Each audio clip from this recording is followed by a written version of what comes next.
Hop, on plonge directement au cœur de cette nouvelle analyse.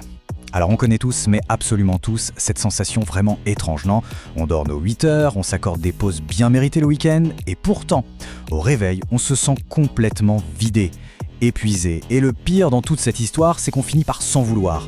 On se regarde dans le miroir et on se dit « Allez, c'est un manque de volonté, je deviens paresseux, je manque de discipline. » Mais, spoiler alerte, ce n'est pas du tout le cas, pas du tout. Ce qui nous amène à une question vraiment fascinante, le grand mystère de notre époque. Pourquoi est-ce que le repos ne fonctionne plus? On a beau s'asseoir, se poser sur le canapé, ça ne recharge absolument pas nos batteries mentales. Et la raison? Eh bien, elle est bluffante. C'est tout simplement parce qu'il y a un voleur invisible, super silencieux, qui siphonne notre énergie en arrière-plan chaque jour sans même qu'on s'en aperçoive. En fait, il y a un contraste énorme, mais vraiment énorme, entre le repos physique et l'épuisement mental. On a tellement tendance à mélanger les deux. Mais attention, s'allonger ou faire une bonne vieille sieste, ça n'éteint pas un cerveau qui continue de tourner à plein régime à l'intérieur. On peut très bien être là, le corps parfaitement immobile, inactif, tout en subissant une véritable surchauffe mentale continue. C'est exactement ça qui crée cette sensation horrible d'avoir perdu la bataille avant même d'avoir commencé sa journée. Le vrai problème ici, ce n'est pas qu'on manque de sommeil, c'est une fatigue d'un tout autre genre. Pour bien comprendre, on va utiliser une analogie qui parle à tout le monde. Imaginons un smartphone tout neuf. Le matin, bam, 100% de batterie. Et ça tient toute la journée nickel. Mais au fil du temps, il vieillit. Et là, même chargé à bloc, il se vide à une vitesse hallucinante juste en restant posé sur une table. Eh bien, c'est exactement ce qui se passe dans notre tête. Sauf que, petit détail, on ne peut pas forcer le redémarrage du cerveau en appuyant sur 2 boutons simultanément. Le souci, ce n'est pas la taille de notre batterie, c'est qu'on a des dizaines d'applications mentales qui tournent en tâche de fond. Notre énergie, elle est aspirée en permanence par ces processus invisibles qu'on ne ferme jamais. Et là, on touche un point absolument crucial. Les gens les plus épuisés autour de nous, ce ne sont pas forcément ceux qui abattent le travail physique le plus monstrueux, ni ceux qui ont les horaires les plus longs. Non, parfois, ce sont juste ceux qui pensent le plus, ceux qui s'inquiètent du moindre petit détail, qui se comparent sans cesse aux autres, qui suranalysent chaque discussion. Vivre enfermé dans son propre esprit 24 heures sur 24, c'est ça qui vide la jauge d'énergie. Le cerveau n'est pas fatigué par l'effort, il est fatigué parce qu'il a complètement oublié comment s'arrêter. Regardons d'un peu plus près ce qui se cache derrière ces fameuses applications en arrière-plan. C'est ce qu'on pourrait appeler des mains invisibles. Des mains qui nous volent notre énergie au quotidien. Il faut dire que le monde moderne est redoutable pour transformer notre attention en véritable carburant. La petite notification qui fait vibrer le téléphone, le défiloué infini sur un écran à 23 heures alors qu'on devrait dormir depuis longtemps, les comparaisons sociales, l'anxiété chronique. Ce sont des centaines, des milliers de petites sollicitations qui tirent constamment sur notre réserve mentale. Le plus flippant, c'est qu'on finit par s'y habituer, au point de croire que vivre sous tension en permanence, c'est la normalité absolue. Tout ça nous amène à un concept psychologique vraiment captivant, le fameux mode survie. Franchement, aujourd'hui, on ressemble tous un peu à des coureurs de marathon complètement essoufflés, alors qu'on ne court même pas. Pourquoi? Parce que notre cerveau est bloqué en mode survie. Il détecte des urgences partout, tout le temps. Il faut répondre vite à ce mail, il faut produire plus, il ne faut surtout pas décevoir. Le cerveau est persuadé qu'il y a un danger imminent. Résultat des courses, le système nerveux reste tendu comme un arc. Et sans un vrai sentiment de sécurité, c'est biologiquement impossible pour le corps de se recharger, même bien calé au calme sur un fauteuil. C'est là qu'on voit bien la différence abyssale entre reposer son corps et reposer son esprit. On peut très bien passer l'après-midi allongé sur un transat, les muscles relâchés au maximum, sans offrir la moindre petite seconde de répit à ses pensées. Et c'est exactement dans ce décalage, cet espace invisible, que notre énergie se fait littéralement pulvériser. On cherche de la motivation à tout prix, on enchaîne les cafés, on écoute des discours ultra motivants, alors qu'au fond, tout ce dont le système a cruellement besoin, c'est juste d'un peu de silence. Mais voilà le grand paradoxe de notre époque. Le silence, ça nous terrifie. Dès que l'environnement devient trop calme, bam, on se retrouve inévitablement en tête-à-tête avec nos propres pensées. Et on va être honnête, on passe une grande partie de notre vie à fuir ce moment-là comme la peste.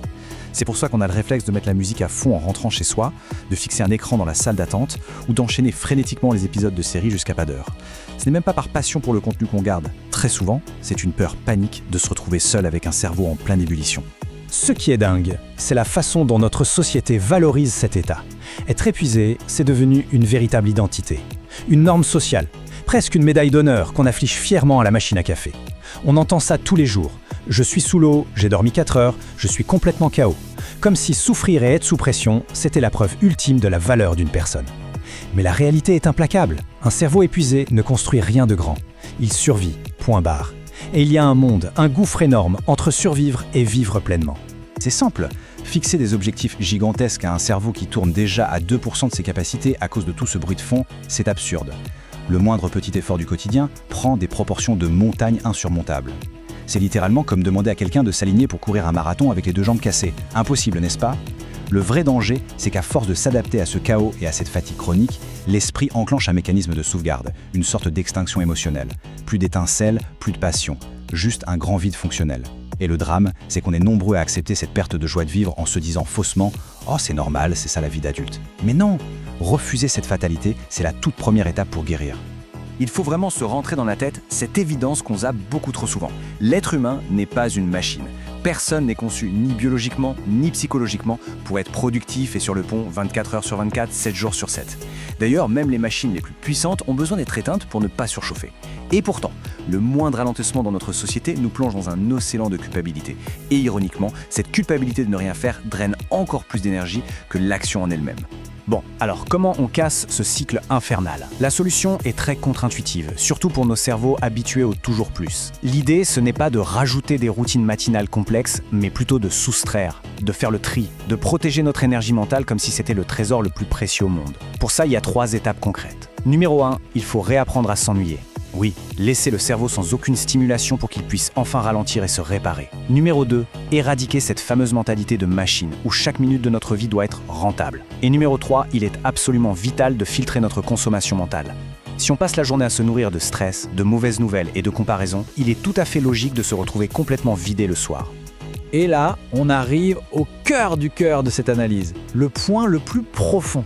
Au-delà de nos écrans, au-delà de toute cette surstimulation, il y a une cause beaucoup plus intime à cette fatigue extrême qui frappe tant de monde.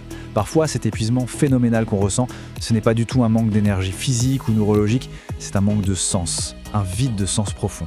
Mener une existence qui ne colle plus du tout à nos valeurs, avancer en étant totalement déconnecté de sa propre essence, voilà ce qui détruit l'esprit de la façon la plus féroce qui soit.